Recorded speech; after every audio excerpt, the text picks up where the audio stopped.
Oke, baik, bismillahirrahmanirrahim. Assalamualaikum warahmatullahi wabarakatuh. Kita bertemu lagi ya anak-anak dalam pertemuan kedua kita dengan sebab yang sama karena Bapak Hafizal masih dinas luar. Maka Bapak akan menggantikan beliau mengajarkan materi pengantar akidah Islam. Oke, anak-anak, sebelum kita mulai pelajaran ada baiknya membaca doa sebelum belajar. Siapa ketua kelas ini? Baik, siapa namanya? Oke, baik. Dedi, silahkan pimpin teman-temannya untuk membaca doa sebelum belajar. Sebelum kita mulai pelajaran pada pagi ini, kita berdoa.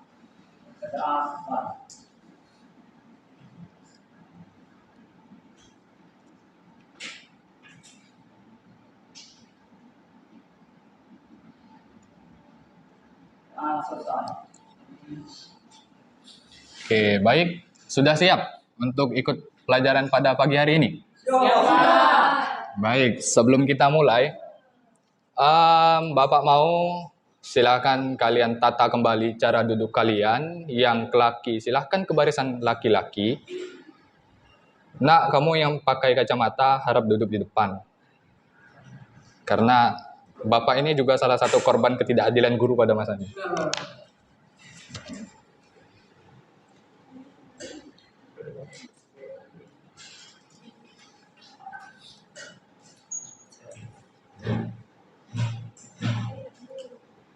Oke, baik.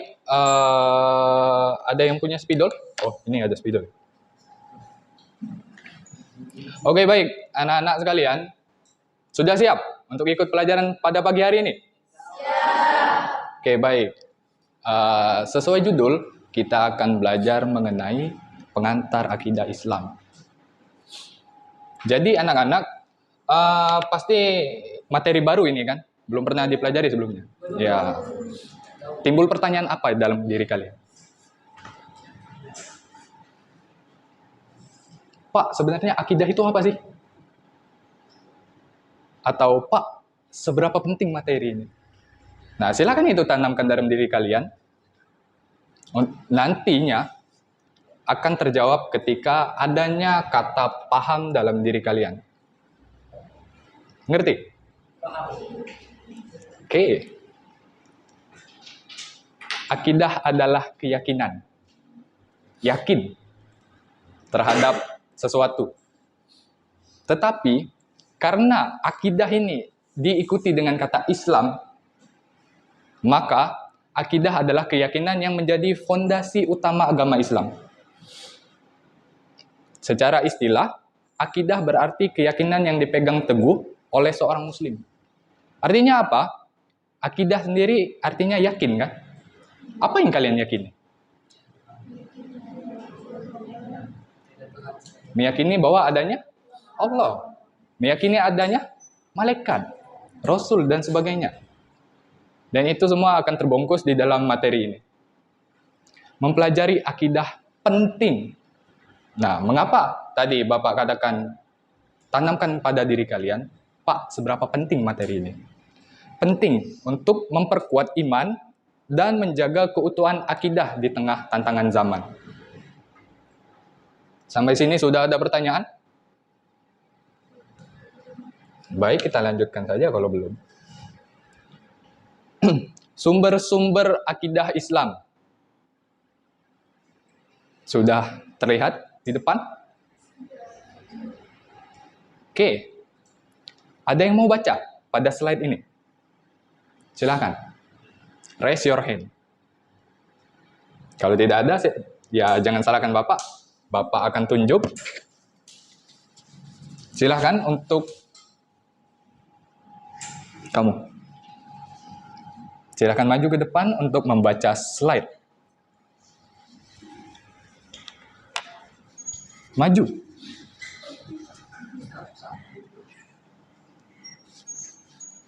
Silakan. Sumber-sumber akidah Islam yang pertama Al-Quran, sumber utama dan pedoman akidah yang bersifat mutlak dan suci. Yang kedua As-Sunnah, penjelasan dan penjabaran ayat Al-Quran melalui hadis Nabi Muhammad SAW. Yang ketiga yaitu ijma ulama, yaitu kesepakatan para ulama untuk menetapkan hukum sesuai ajaran Islam. Yang keempat yaitu akal sehat, menuntun pemahaman dalil-dalil akidah dengan nalar yang logis dan syar'i. Baik, silakan berikan tepuk tangan untuk tamu kalian. Baik, terima kasih. Oke, baik. Mungkin akan Bapak jelaskan sedikit pada materi ini. Sumber-sumber akidah Islam itu yang pertama adalah Al-Quran. Itu sudah pasti. Tidak ada sumber yang lain selain Al-Quran. Utamanya, sumber utama yang menjadi pedoman akidah yang bersifat mutlak dan suci. Mutlak berarti semisal Al-Quran berkata A, maka A. Jikalau B, B. Nah itu, tidak bisa dibantah juga. Nah kemudian as-sunnah, penjelasan dan penjabaran ayat Al-Quran melalui hadis Nabi Muhammad SAW. Nah di sini Bapak lupa taruh, yang dimana as-sunnah ini adalah penjelasan terkait apa yang tidak dijelaskan pada Al-Quran. Nah jadi ketika Al-Quran tidak ada menjelaskan A, maka as-sunnah yang menjadi penjelasnya. Seperti itu. Kemudian ijma ulama. Ijma ulama ini bisa kita katakan sebagai musyawarah untuk mendapatkan sebuah kesepakatan para ulama untuk menetapkan hukum sesuai dengan ajaran Islam. Yang terakhir yaitu akal sehat. Sekarang Bapak mau tanya di kelas ini siapa yang tidak punya akal? Pasti ada semua kan? Ya. Akal sehat tentunya menuntun pemahaman dalil-dalil akidah dengan nalar yang logis dan syar'i. Logis ya, tidak menyalahi aturan maksudnya. Oke, baik, kita lanjutkan. Ruang lingkupnya akidah Islam ini sebenarnya anak-anak juga sudah pada tahu. Dan itu juga membuktikan bahwa kalian adalah orang Muslim. Apa itu? Iya, benar sekali. Bukti bahwa kalian adalah seorang Muslim adalah yang pertama, kalian tahu rukun? Benar sekali. Nah, rukun iman sendiri ada berapa? Oke. Yang pertama adalah iman kepada Allah Subhanahu wa taala. Poin pertama dari rukun iman yang pertama adalah yang pertama tauhid. Jadi di dalam diri kalian itu hanya ada prinsip bahwasanya Allah itu satu. Tidak ada Tuhan yang lain. Satu saja. Allah yang maha benar sekali.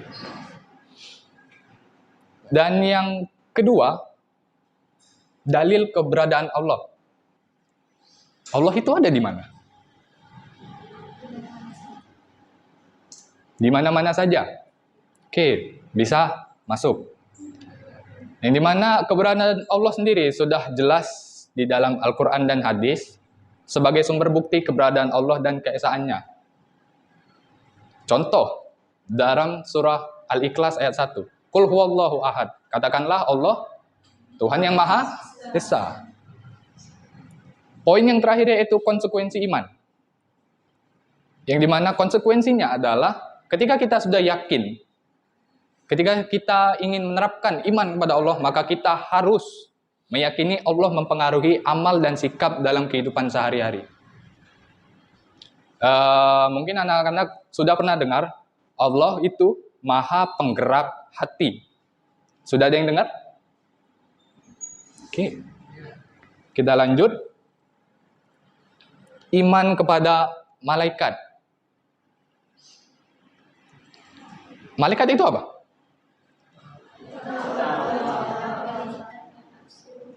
Makhluk ciptaan Allah yang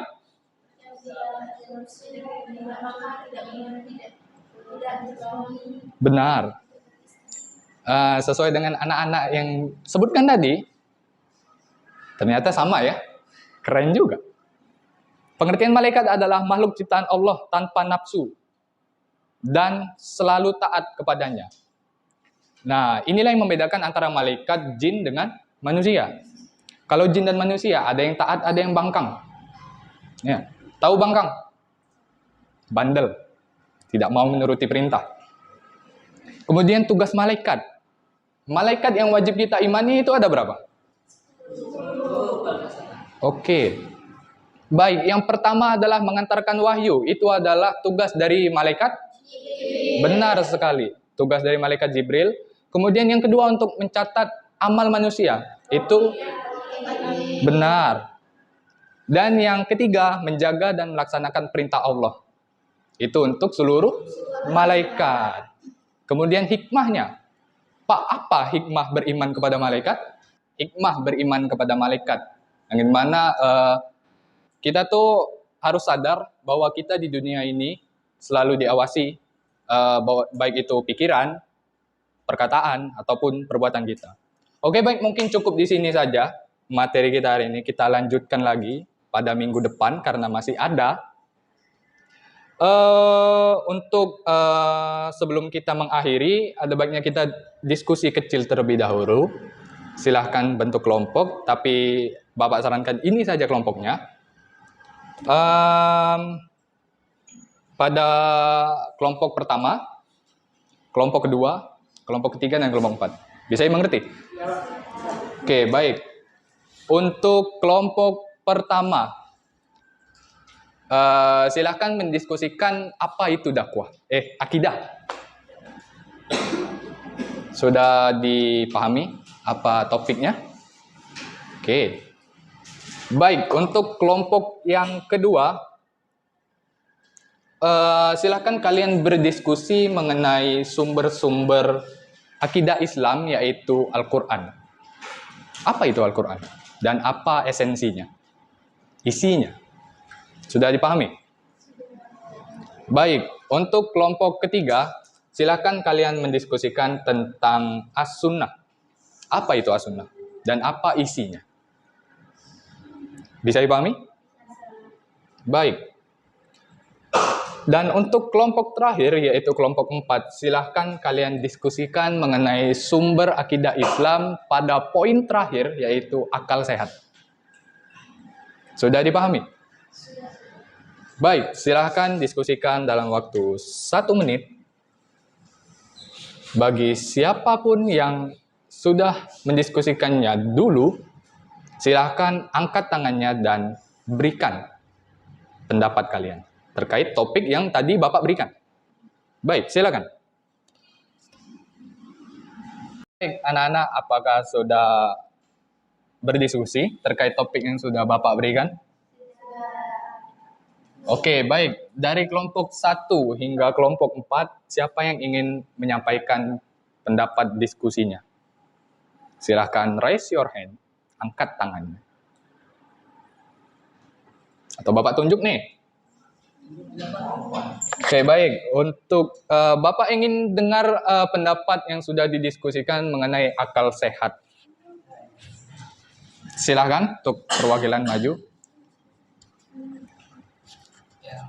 Baik Pak, kami dari kelompok akal sehat Pak akan menjawab terkait sumber-sumber akidah dari akal sehat. Jadi mengapa akal sehat menjadi sumber-sumber akidah? Karena untuk menuntut pemahaman dan dalil-dalil akidah. Karena kalau tidak adanya akal sehat, kita mustahil bisa memahami terkait yang pertama, yang kedua, yang ketiga itu Al-Quran dan As-Sunnah. Itu semuanya memerlukan akal sehat agar bisa dipahami dan mengerti. Itu juga yang menjadikan kita memiliki akidah dalam diri kita dan beriman. Awalnya itu alatnya juga menggunakan akal sehat Pak untuk menerimanya. Baik, silakan berikan tepuk tangan pada komandan. Oke, baik. Terima kasih untuk kelompok 4. Dan untuk kelompok-kelompok yang lain tidak dapat kebagian untuk menjawab hasil diskusinya, silahkan kalian diskusikan lagi. Kita diskusikan kembali pada pertemuan selanjutnya sekaligus melanjutkan pembahasan yang sudah ada. Bisa dipahami? Bisa. Oke, baik. Kira-kira ada tidak kesimpulannya? Pasti ada. Karena sejatinya akidah itu berbicara mengenai keyakinan.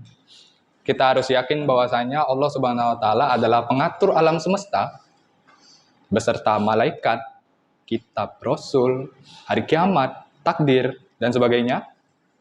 Dan itu menjadikan kita sebagai manusia yang beriman, tentu saja. Karena anak-anak di sini semua muslim kan?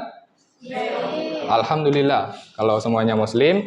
Baik, mungkin sampai di sini pertemuan kita pada minggu ini. Silakan pelajari kembali terkait pengantar akidah Islam ini. Mungkin akan dijelaskan pada minggu selanjutnya. Dan jangan lupa untuk beribadah tentu saja. Karena manusia jikalau hanya berusaha saja tanpa beribadah, itu sama saja dengan mengingkari keberadaan Tuhan. Baik, Bapak cukupkan sampai di sini. Wabillahi taufiq wal hidayah. Wassalamualaikum warahmatullahi wabarakatuh. Waalaikumsalam.